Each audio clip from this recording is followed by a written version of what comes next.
want to talk about at least one USC Big Ten opponent on each of these summer shows as we lead up to the start of the new season. And tonight's opponent is Nebraska. And so, Ethan, one obvious note about this game, and for every game on a schedule, the timing, right?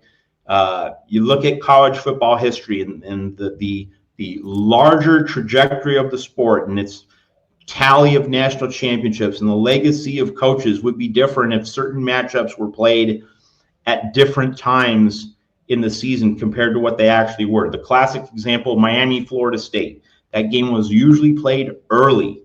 Florida State was usually the best team in the country, playing the best ball in the 1980s, in the 1990s under Bobby Bowden at the end. At Thanksgiving, Florida State was the juggernaut, but the Miami game was usually early in the season, and the Hurricanes were the better team in those early season matchups. So USC Nebraska, that's in early November. So it's a couple months down the line. It's a little bit later in the season. So teams will have been developed a little bit more, can knock off that early season rust and uncertainty. So I ask you, Ethan, better for USC or better for Nebraska that this game is in early November as opposed to being a mid-September or maybe early October game? I think just generally this feels like a situation that's better for Nebraska. Just all of the circumstances of the game. Obviously, home field advantage plays into this. I think Nebraska just feels like a program that is so desperate to win that they honestly have less to lose. Like they were obviously once a very, very good program, a national championship winning program, but they've just been so bad for so long and have had no hope for so long. Like, it's not like they had a year where they went to the Rose Bowl and beat Penn State, and a year where they got a Heisman winning quarterback and were, a game and a Caleb Williams injury away from, being in the college football playoff. Like, they've been bad. They haven't made bowl games.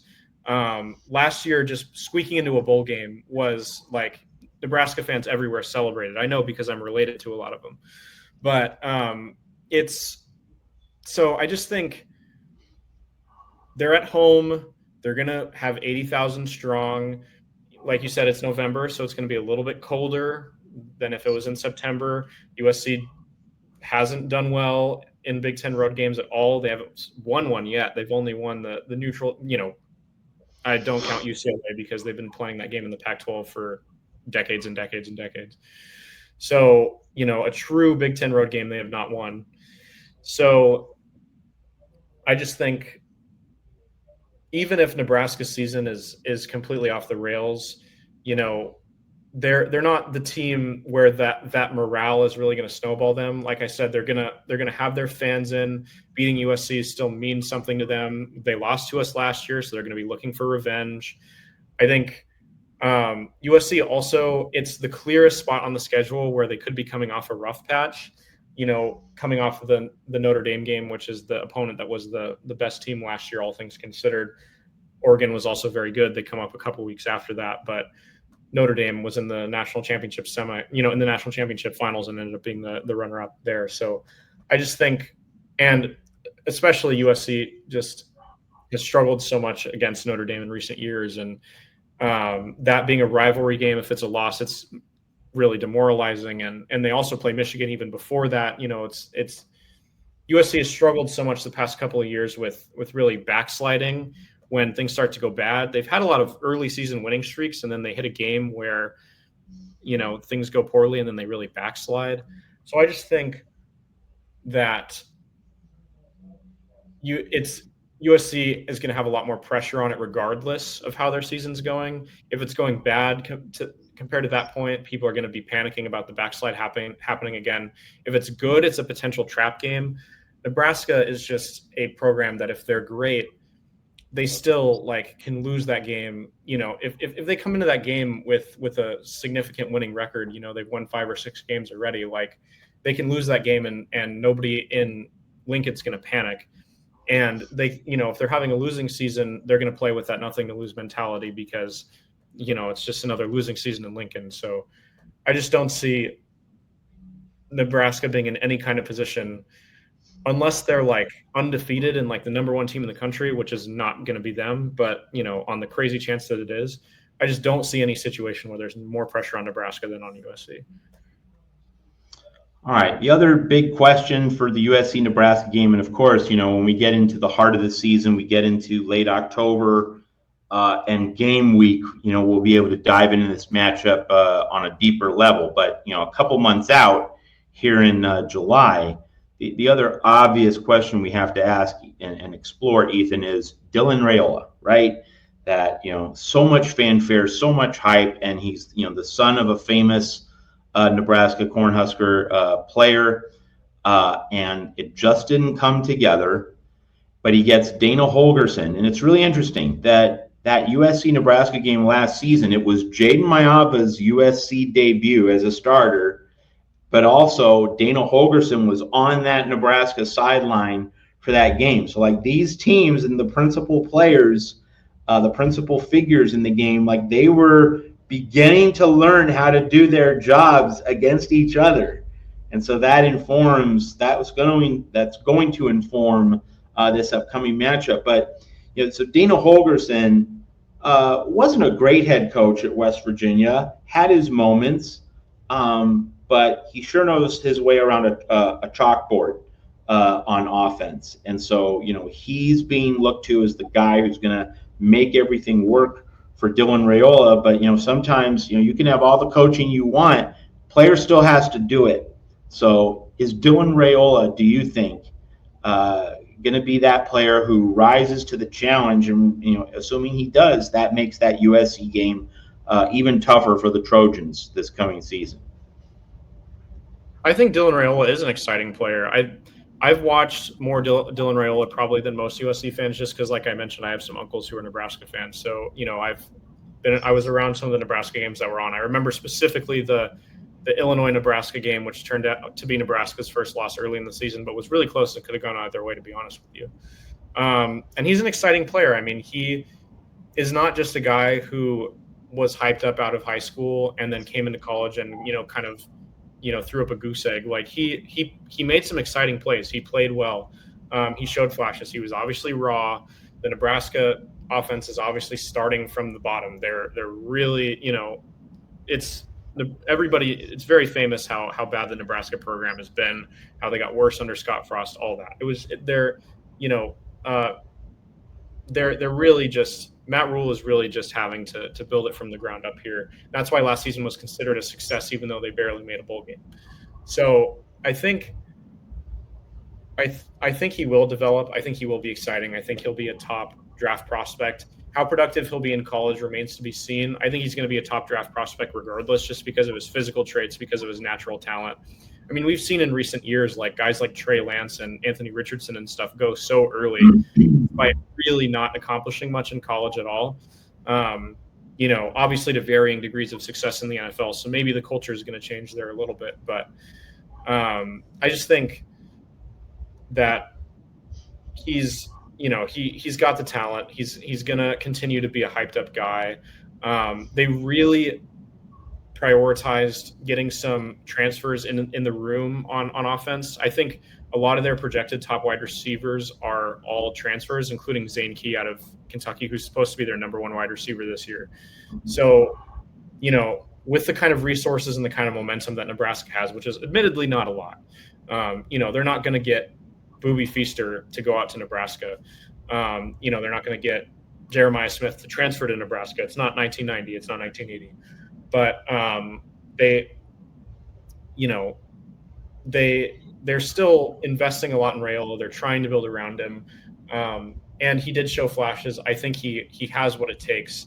And Matt Rule is, I think, a good college coach. I mean, he is a guy that Nebraska fans like a lot. He really turned that program around. Obviously, his NFL tenure didn't go so well, but that happens a lot with good college coaches. They go to the NFL and it doesn't work out so well. So I don't think that that's any indictment on his ability as a college coach. I think he's going to be good.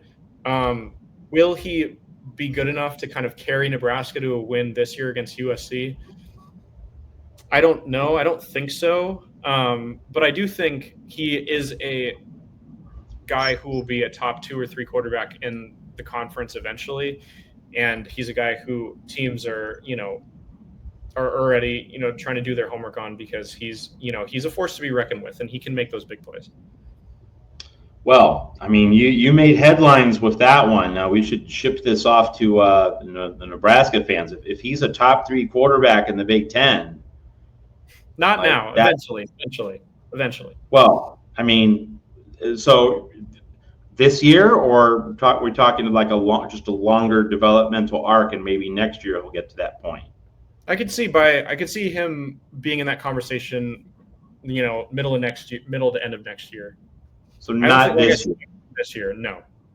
Okay, just wanted some clarity on that, because that was an eyebrow raiser. And when I say eyebrow raiser, the implication is not that you're wrong, but just like, whoa, how far are you taking that? So just you immediately applied some guardrails there. Yeah. And I think appropriately so. Always well-calibrated analysis from Ethan Inman here at the Voice of College Football. Just a final note, Jeff Rodriguez says they lost their defensive coordinator, so let's just hit on that point. Tony White, very, very highly regarded defensive coordinator. He goes off to Florida State, so Nebraska promotes John Butler from within. So an internal promotion, kind of like what Lincoln Riley did with his offensive line coach, Zach Hansen, replacing Josh Henson. Ethan, any sense of the significance of Tony White, Nebraska losing Tony White? Can John Butler be everything that Tony White was, or do you think that there's a real loss of quality and value for Nebraska there, which would really help USC in this year's matchup? I think, again, this is kind of another, tale in the story of Nebraska just doesn't have the kind of momentum to go to keep guys. I mean, Tony White going from a team that, wasn't great but made a bowl game to a 2-10 team is like sad. Obviously, Florida State is coming off the, barely missing the college football playoff because of Jordan Travis's injury 2 years ago. And, this past year was just like a total surprise how bad they were as a football team. And they'll probably rebound decently well. Based on the recruits that they've gotten in and the way that team is shaping up. I've kept a decently close eye on them, and I think they'll be all right. And they obviously still have the kind of flashiness of being Florida State and the resources and the money. And Mike Norvell's still a well-regarded football coach and all that stuff. But that's like, I don't know, kind of sad if you're a Nebraska fan. I think a guy leaves your team that has some upward momentum and made a bowl game for a 2-10 team, regardless of the optics of how the years past had gone and all that stuff. But I think, Matt Rule is a good, kind of leader for the defensive staff. It has been my kind of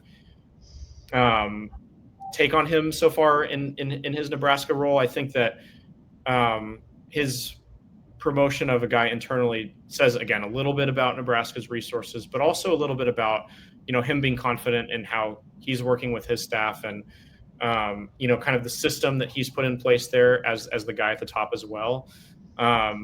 Nebraska's defense has been vastly improved compared to the Scott Frost era and the Matt Rule era. That's no secret. So I think they'll be all right. I don't think you're going to see a, like drastic drop off compared to last year. Are they going to improve majorly? Again, I'm not sold on that either. But I don't think it's the kind of thing where it's like, oh, yes, USC should be licking their lips because Nebraska's defense is going to be one of the worst in college football. I think they'll be